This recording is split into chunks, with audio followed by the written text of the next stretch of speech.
So, Well, thank Joe, you. Go yeah, ahead. yeah, Joe and Sheila, thanks very much for coming, and I will turn over the spotlight and the microphone to you. Thank you, sir. Thank you, Dane. Thank you for that introduction and the uh, welcome party here of all these pretty people that are watching us.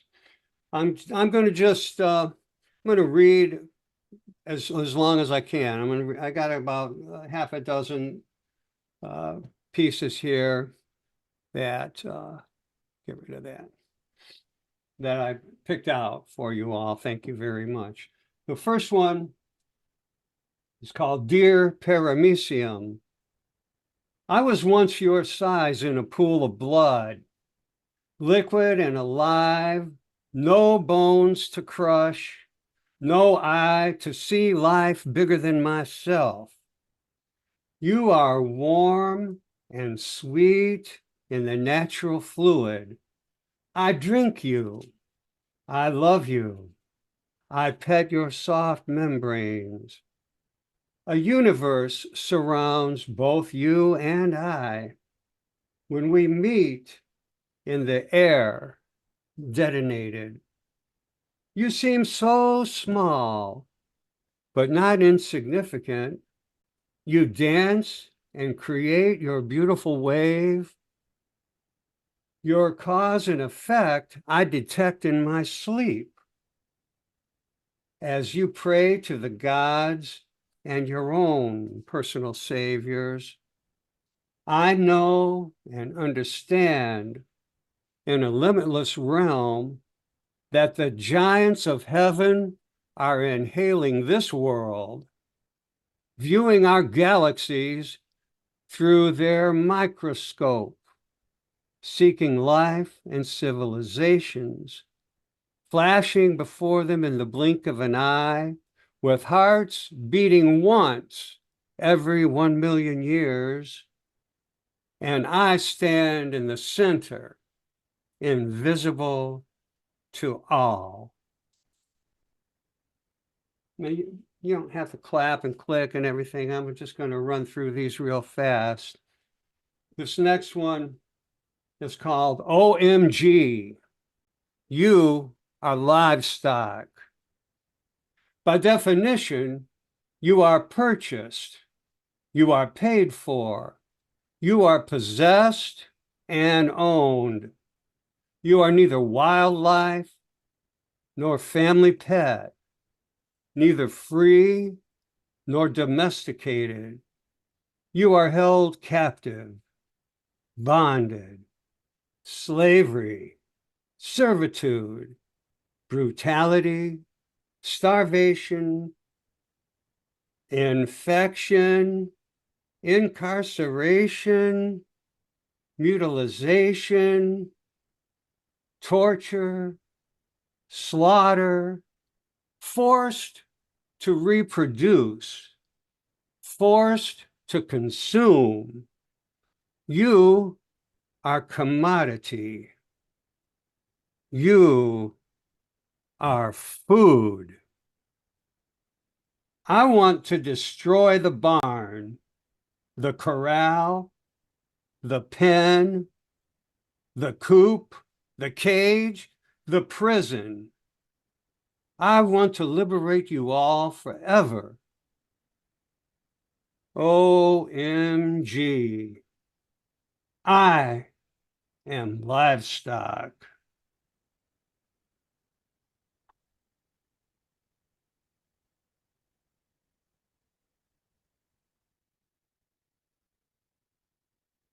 This thing is called Streetlights on Mars. I grew up under the streetlight, sitting on the curb, the buses driving slowly by, belching that diesel fume across the avenue. We tossed our knives into the air. They landed like arrows in the ground below. We were good, very good. We were moving pictures back then. Our caps were on backwards, swearing and smoking, saying bad things to the girls as they walked by. Our leather jackets glistening in the fog. Boys across the street did not dare to approach. We had our boundary, we had our landmark. It rose to the sky, electrified. The moth flew in orbit. The bat swooped down around us, but we didn't care. We covered our hair. It never got dark on that sacred street corner. The ghosts were there, and they were holy and friendly and tame. They called us their brothers. They called us by name. I leaned on that lamppost every night, hoping to catch the attention of someone to give me a lift, a gift, or a ride. Up past the darkness of the infinite night, we lit the fire and we sang our songs loud. So many are gone now to who knows where. The girls and the boys just vanished into the air. But I can go back there anytime I desire to warm my hands over that fire, to visit the new kids at that intersection, picking the flowers and digging up the grass. It's a comfort to know that that street light still shines, a beacon for a soul who has lost its way, an ancient ritual for a modern day.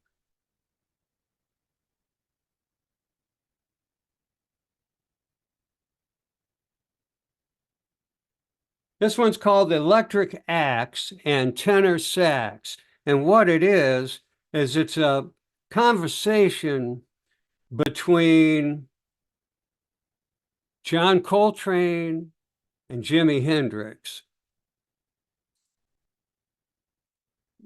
in the present time. Hey, man, I used to live on that little rock too. You mean Little Rock? No, sir.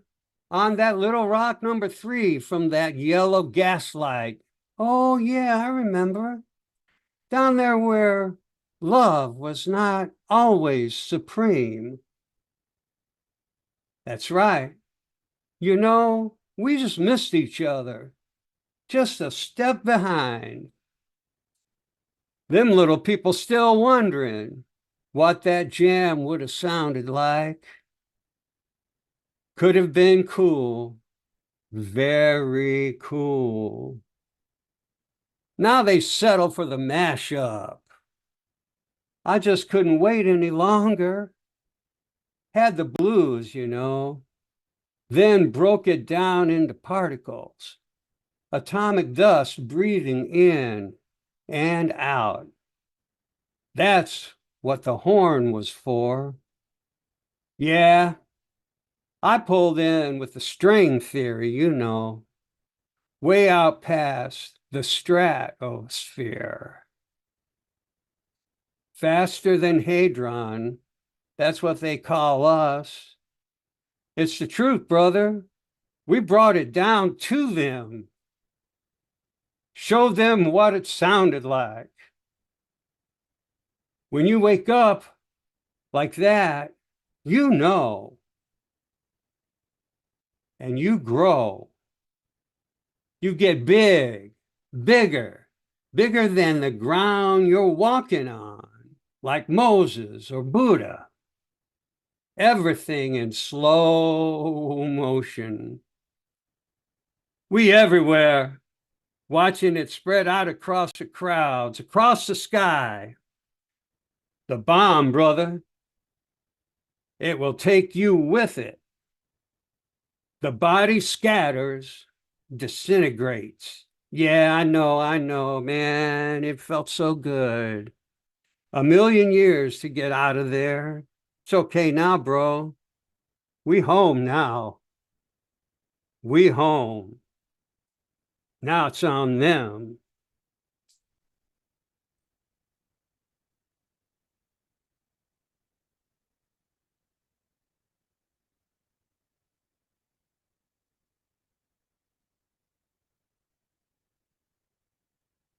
Some people age gracefully. Some people just get old. Some live their life wanting to do things that they will never do. Some do things that they never could imagine. People need to imagine, to invent. It's said that people are created in the image of God. Perhaps it's true, but it may not be exclusive. If it were, I feel sorry for God. Come to think of it, God did destroy the world and all but a few animals, right? He didn't forgive or show mercy. He just came into the land and wiped everything out. This is the story in the Holy Book. So what do we learn from that? Murder, adultery, war, incest, deceit, slavery, animal sacrifice. This is our history in the image of God, in our spiritual DNA, the foundation upon which our society is built. The truth is, those people were brown, olive green, black, anything but white. It's not possible that Moses, Elijah, Jesus were white. Buddha was not white. Muhammad, not white. Wakantanka, not white. And Krishna was blue. Wait, ain't done yet. So where were the saviors and prophets from the Europeans? I'll let you answer that. There's a great chasm between written history and the truth. It's easy to sit in our comfortable chair and watch the world crumble at our feet from the domination of political, economic, and social assassins. There is no difference between the feudal kings of yesterday and the corporate executives and lawyers of today. Their technology has grown along with the peasant population that they manipulate and control. The ultimate tragedy is that half of the citizenship of the world requests and requires an oppressive government.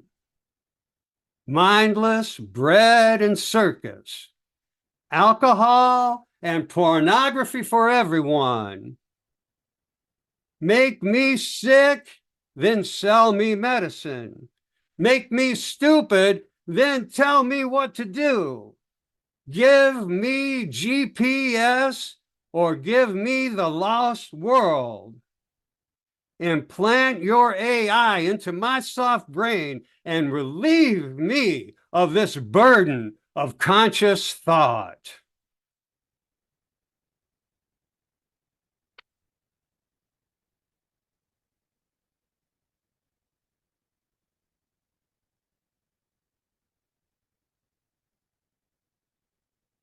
How am I doing? Am I all right? Yes. Go ahead and just when you get to a place where you'd like to stop, well then All you right, you stop. tell me when I'm out. We will not be interrupted again. We will not be silenced by those who ignore truth or by the hail of bullets into our soft membrane or a storm of propaganda into our pristine brain. We will not be crippled by the interpretations of fools of our dreams of laughter and joy, or by the failure of a redesigned machine. No, we will not rely on that or any other object created to deceive the innocent. We will not be intimidated by forces beyond our reach that require the outward stretch of our hand or our imagination. We will not be paralyzed by fear of beauty, hatred, or friendship, or poverty, or disease, or starvation, or loneliness, or death. We will not be blinded by the darkness that exists in the soul of every human, or by the light that which is called upon for salvation, redemption, and creation. We will not be brutalized by time, the ever-present enemy of youth, of calm, of health, of trust, of activity. We will not be forced to our knees by gravity, the pull of guilt, the pull of regret, sorrow, grief, dread, or desire. We will not cave in to the pressure, to the insistence, or to the pleading from others for our conformity, our surrender, our anxiety, our incompetence. We will not fall victim to crime, cruelty, immortality, gluttony, or self-importance. We will not be stifled or hindered by the treachery of false commitment or honor or duty or obligation. We will not be limited by boundaries, by atmospheres, descriptions, dialect, expectations, or restraints. We will not be overwhelmed by belief, overcome by need, overpowered by age. We will not be distracted by distrust, disillusionment, dissatisfaction, or disappointment.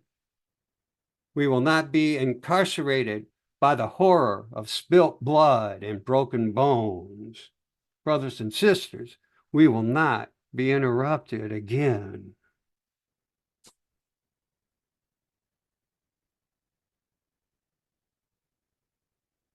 Now I'm going on and on with a bunch of rants here. I'm going to calm down for a minute.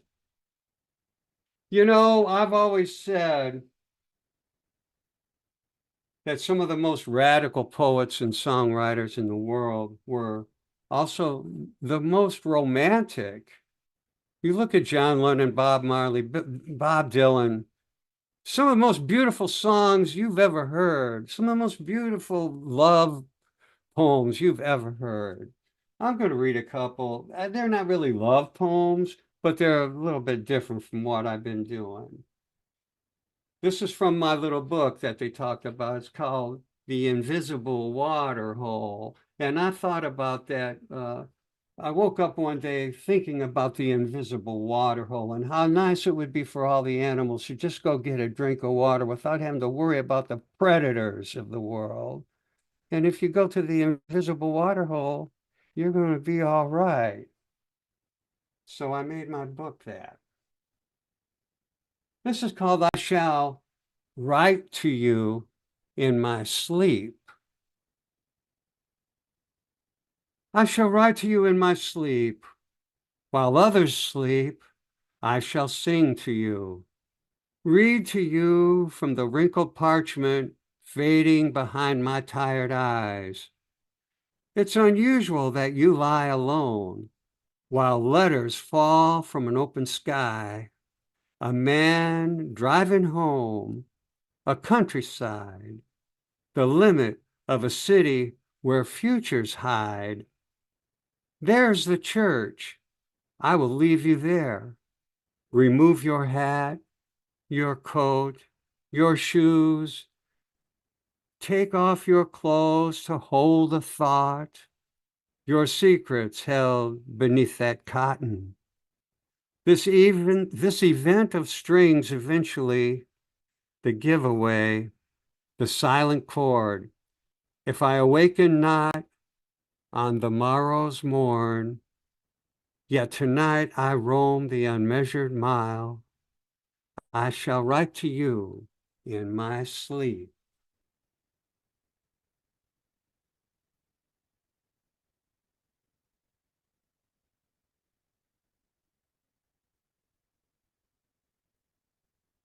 Please, oh, yeah, we here in Detroit, we suffered a great loss the other day when Brother Wayne Kramer from the MC5 passed away. and he was a friend. We knew Wayne Kramer. Wayne Kramer played his guitar on my equipment in Hamtramck, Michigan years ago, and we bumped into each other. I was a member of the White Panthers out in Ann Arbor with John Sinclair and all those gentlemen, Gary Grimshaw and Pun Plumunden. We were there when John Lennon and Yoko Ono came to the Freedom Festival to get John out of prison, which it actually happened. That was a great event. Anyway, and Lennon wasn't the only one there. Archie Shepp was there. Phil Oakes was there. So many people that we've all known and loved and looked up to. Anyway, I'm distracted now. But this is a thing called "Please Let the Dead Rest in Peace." Please let the dead rest in peace. They walk in hollowed sand, holding a shovel in one hand. Sleep in a hollow cave where their history is green and brown the color of the bones of their cheeks. Please let the dead rest in peace. Please let the dead disappear, like a conversation in space or a whispering wind that carries a leaf across an ocean of light. They are drowning in time. Please let the dead disappear. Please let the dead have their way. They belong to each other in a valley of silence, plans for a future that can never take place. They are where they must be, alone, helpless, and free. Please let the dead have their way.